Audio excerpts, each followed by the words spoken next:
So, as you know, Philadelphia is the birthplace of freedom. It's also one of our greatest classical cities.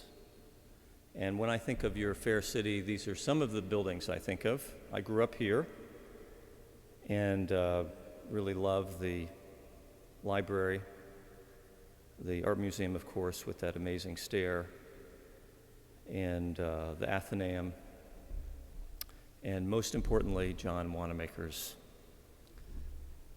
What a great place for a little kid to go to.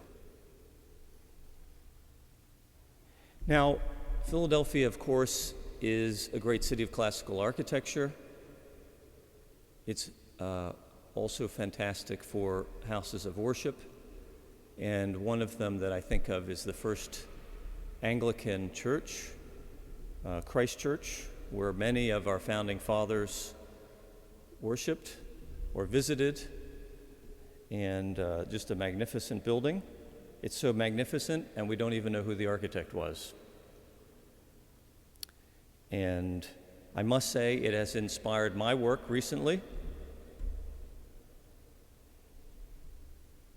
in designing a new chapel in the Midwest for a college chapel.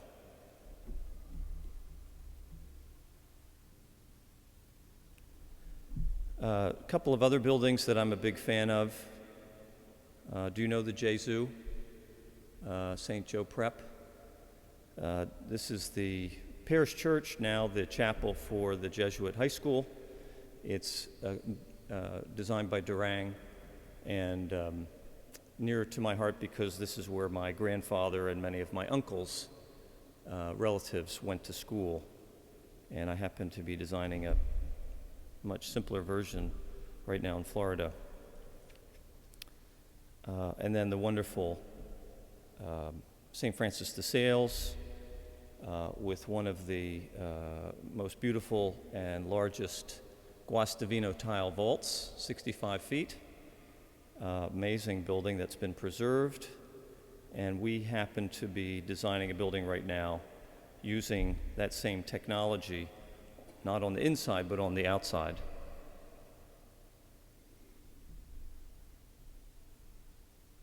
That front portico is based on a Guastavino tile vault, a complete dome.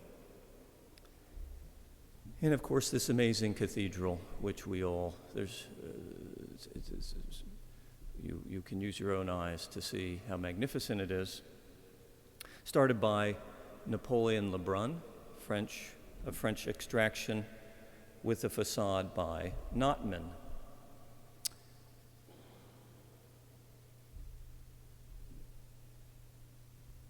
Now, this is a drawing of Notman's, what we think Notman was planning to do on the outside, and it clears up a couple of the things that I've always wondered about the cathedral, which is, why isn't the dome more grand? Well, it was supposed to be, and they ran out of money. And then, why are the outsides of the front curved with columns? And also, why aren't there any bell towers? Well, they were supposed to be two little bell towers on the front of St. Peter and Paul. Obviously inspired by the great Renaissance tradition of churches found in Rome, and appropriately having some reference to, it's called St. Peter and Paul, reference to the great basilica in Rome of St. Peter. This drawing that you're seeing is Napoleon Lebrun's drawing.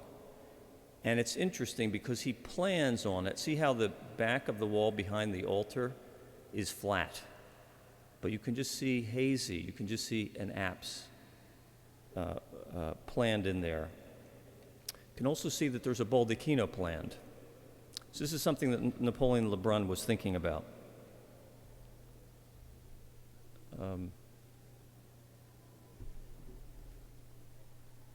And of course, which is St. Peter's again?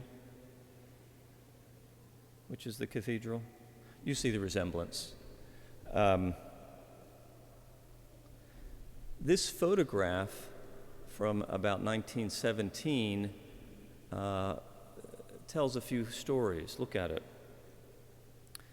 The building is built originally with a back wall, flat wall, with a high altar. And what we have today actually was put into place in 1957 by John Russell Pope's successor firm. Eggers and Higgins did that wonderful apse with marble columns and the baldacchino, all foreseen by Napoleon Lebrun, but not done until 1957.